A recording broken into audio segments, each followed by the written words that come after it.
तुम्ही ते प्रोजेक्ट रिपोर्टचं नाव बघितलं. प्रोजेक्ट रिपोर्टचं नाव नुसतं नॉर्मल गोट फार्मिंग म्हणून असं त्याच्यामध्ये नसावं. दुसरी गोष्ट अशी आहे की आता मगाशी एक जण मला क्वेरी दाखवत होती, जी ऑनलाईन क्वेरी आलेली आहे की त्याचा पोल्ट्रीचा प्रोजेक्ट होता की तुमचं पक्ष्यांची संख्या बरोबर नाहीये, त्याच्यामध्ये ब्रीडचं नाव लिहिलेलं नाहीये. तर सगळ्यात महत्वाचं आहे की आपला प्रोजेक्ट जो आहे, आता हा प्रोजेक्ट 200 फिमेल आणि 10 मेलचा आहे, त्याच्यासमोर मी ब्रीडचं नाव टाकलेलं आहे आणि त्याच्यासमोर आणखी एक बोर्ड मध्ये तुम्हाला शब्द दिसतील, hub and scope method. Hub and scope model म्हणजे काय? आपलं जे सायकलचं चाक असतं, मध्ये गट्टू असतं आणि चारी साईडला स्पोक्स असतात.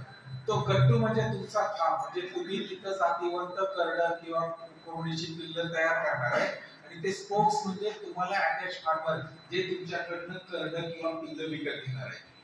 म्हणजे तुम्ही एक सेंट्रल फार्म म्हणून कार्यरत राहणार आहे आणि तुमच्या आजूबाजूच्या शेतकऱ्यांना चारी साईडला जातीवंत पिल्लं सप्लाय करणार आहे. त्याला आपण हब अँड स्पोक मॉडेल म्हणतो. त्या मॉडेलनी आपला प्रोजेक्ट चालणार आहे.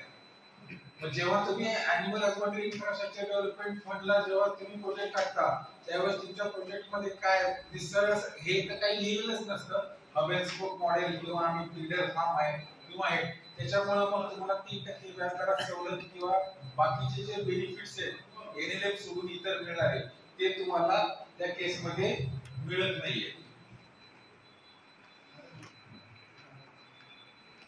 त्याच्यानंतर हे ऍडव्हान्टेजेस ऑफ गोट फार्मिंग, स्वॅट अनालिसिस, हे बऱ्याच जणांच्याकडे असेल. आता इथे एक आहे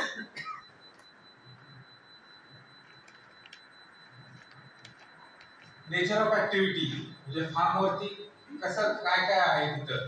तर त्याच्यामध्ये प्रोजेक्ट लोकेशन माझा कोणत्या ठिकाणी आहे, गट नंबर, गाव, जिल्हा वगैरे सगळं पिनकोड सकट आहे.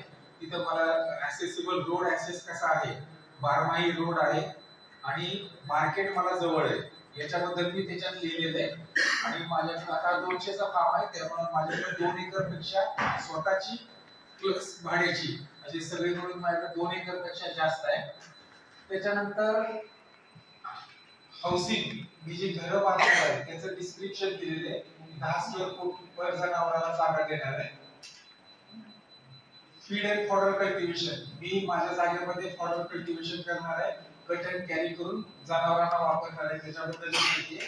माझ्या फार्म वरती वॉटर, भरपूर वॉटर आहे. मला 200च्या फार्मला 2 लेबर लागणार आहे. पशुसंवर्धन सेवा, मला जवळपास पशुसंवर्धन सेवा अवेलेबल आहे. जनावर आजारी पडली तर डॉक्टरांची सेवा मला लगेच उपलब्ध होऊ शकेल. त्याच्यानंतर procurement of breeder animal stock, procurement of goat नाही, procurement of goat breeder animal. आपल्याला ब्रीडिंगचे अॅनिमल करायचे, परचेस जातीवंत जनावर करायचे, तर ही कुठून घेणार? तर काय होतं की उस्मानाबादी जर तुम्ही प्रोजेक्ट मध्ये घेणार असाल तर एक तर तुम्हाला जातीवंत उस्मानाबादी कुठे मिळेल? उस्मानाबादीचा उगम जिथे झाला त्या जिल्ह्यामध्ये किंवा त्याच्या सराउंडिंग एरियामध्ये तुम्हाला उस्मानाबादी मिळेल. म्हणजे धाराशिव किंवा त्याच्या सराउंडिंग जिल्हे इथं तुम्हाला जातीवंत उस्मानाबादी मिळण्याचे चान्सेस आहेत.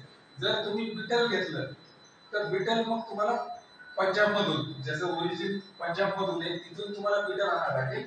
किंवा याच्यापैकी जर हे नसेल तर पुण्यश्लोक अहिल्यादेवी शेळी मेंढी महामंडळ प्रक्षेत्र किंवा तुमच्या एरियातला एखादा 10-15 वर्ष जो गोट फार्म करतोय की ज्याच्याकडे तुम्हाला 100% गॅरंटी आहे की याच्याकडे जातीवंत जनावर मिळतील, असा फार्म यांच्याकडून तुम्ही ही जनावर विकत घ्यायचे.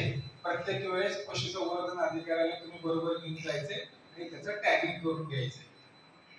त्याच्यानंतर सेल ऑफ किड्स प्रोड्यूस, आता याच्यामध्ये मी बऱ्याच प्रोजेक्ट रिपोर्ट मध्ये बघितलं, सेल ऑफ किड्स प्रोड्यूस कुठे? बाजारात हे तुम्हाला तुमच्या स्थानिक शेतकऱ्यांना द्यायचे. म्हणजे जे 2, 4, 10 शेळ्या पाळणारी घरगुती पाळणारी लोक आहेत किंवा छोटेसे फार्म्स आहेत त्यांना आपण ही करडं विकायची.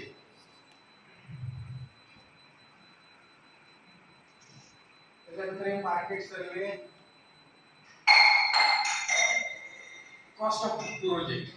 आता हा 200चा प्रोजेक्ट आहे, याच्यामध्ये तुम्ही 41 लाखाचा हा प्रोजेक्ट बनवलेला आहे. आता याच्यामध्ये तुम्ही बघाल तर construction cost of goat breeder unit, प्रत्येक ठिकाणी मी ब्रीडर शब्द वापरलेला आहे कारण आपला प्रोजेक्ट ब्रीडरचा आहे. नंतर त्याचा 14,40,000 रुपये बांधकामाची कॉस्ट पकडलेली आहे. 21,50,000 रुपये शेअरची परचेस कॉस्ट आहे, 200 प्लस 10ची. त्याच्यानंतर प्लांट अँड मशिनरी जी काही इक्विपमेंट घेणार आहे त्याचं 1,72,000. इन्शुरन्स आणि घेतलेल्या जनावरांची ट्रान्सपोर्टेशन कॉस्ट 1,28,000 आहे. फॉडर कल्टिवेशन 200चं जनावर आहे, 2 एकरावरती फॉडर कल्टिवेशनला 2 लाख रुपये.